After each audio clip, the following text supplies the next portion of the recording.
இயேசு கிறிஸ்துவின் நாமத்தினால் உங்களுக்கு என் அன்பின் நல்வாழ்த்துக்கள். இந்த நாளில் இந்த வேளையில் கூட கர்த்தருடைய வார்த்தையை பகிர்ந்து கொள்வதனால ரொம்ப சந்தோஷம். அனுதினமும் கர்த்தருடைய வார்த்தையை உங்களோடு கூட பகிர்ந்து கொள்வது ரொம்ப சந்தோஷம். அப்படி என்ன இந்த நாளில் என்ன வார்த்தை இருக்குது அப்படி சொல்லி பார்க்கும் பொழுது 2 நாளாகமும் 26ஆம் அதிகாரம் 5வது வசனம் கடைசி பகுதியில், அவன் கர்த்தரை தேடின நாட்களில் தேவன் அவன் காரியங்களை வாய்க்க செய்தார். யார் அப்படி சொல்லி பார்க்கும்போது உசியா ராஜா. இந்த உசியா ராஜா தான் கர்த்தரை தேடின நாட்களில் தேவன் அவன் காரியங்களை வாய்க்க செய்தார். அல்லேலூயா. இன்றைக்கி நம்ம யாரை தேடி போய் கொண்டிருக்கிறோம், எதை தேடி போய் கொண்டிருக்கிறோம்? நம்முடைய காரியங்கள் இன்னும் வாய்க்காமல் இருக்கிறதுனால இன்றைக்கி யாரையும் நம்ம தேடி போகிறோம். மனுஷன் சொல்கிறதெல்லாம் கேட்டு நம்ம அப்படியே நடந்து கொண்டிருக்கிறோம் இன்றைக்கி. ஆனால் இங்கே பாருங்கள், ஒரு ராஜா, அந்த ராஜா எப்படியா போட்ட ராஜானா எப்படின்னு நமக்கு தெரியும்.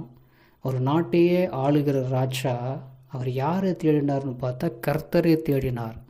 அவர் தேடின நாட்களில் தேவன் எல்லா காரியத்தையும் அவனுக்கு செய்து கொடுத்தார் சொல்லி இங்கே வசனம் சொல்லுகிறது. அப்படியேப்பட்ட ராஜாவே தேடும்போது நாம் ஏமாத்திரோம். இன்றைக்கி நாம் என்ன தேடுறோம் தெரியுமா? யாரை தேடுறோம் தெரியுமா? கர்த்தருடைய பிள்ளைங்கள் இன்றைக்கி எங்கே தேடி கொண்டு போதும் தெரியுமா?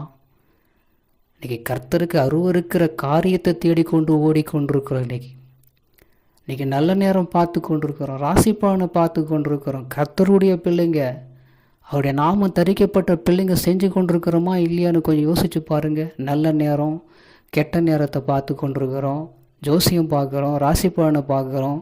அவ்வளோ இன்ட்ரெஸ்ட்டோடு நம்ம உட்காந்து என்ன பண்ணுறோம், பார்த்துட்ருக்குறோமா இல்லையா? அது கர்த்தருக்கு அருவருப்பானது தானே.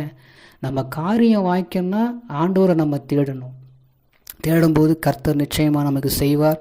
இனி நம்ம செஞ்சதெல்லாம் விட்டு இந்த ராஜாவை போல், உசியா ராஜாவை போல் நம்ம என்ன பண்ணணும்? கர்த்தரை நம்ம தேடுவோம், நம்முடைய காரியங்கள் வாய்க்க பண்ணணும். நிச்சயமாக அவர் காரியத்தை வாய்க்க பண்ணுவார். நீங்கள் தேடி பாருங்கள். அவர் தேடும்போது கர்த்தர் அற்புதங்களை செய்வார். நீங்கள் சாட்சியாக வாழுவீங்க. ஜெபம் பண்ணுவோம். எங்களை கிருபையாக நேசிக்கிற எங்கள் அன்பின் நல்ல தகப்பனே, எங்களை ஒரு விசை நினைத்தருளும்படியாக ஸ்தோத்தரிக்கிறோம். உம்மை தேடும் நாட்களில் கர்த்தாவே எங்களுடைய காரியங்களை நீங்கள் வாய்க்க பண்ணுவீங்க. அதனால் உண்மை நன்றியோடு ஸ்தோத்திரம். என்னுடைய காரியம் இன்னும் வாய்க்காமல் இருக்கிறதுனால காரணம் நாங்கள் தான் தப்பு பண்ணிட்டுருக்குறோம். எங்களை மன்னிங்க. எங்களை மன்னித்து அற்புதங்களை செய்து அதிசயங்களை காண பண்ணி கிருபை செய்யும். இயேசுவின் நாமத்திலே நாங்கள் சொல்லி செபிக்கிறோம். உண்மை தேடுகிற நாட்களை எங்களுக்கு கொடுத்துடணும். இயேசுவின் நாமத்தில் ஆமென்.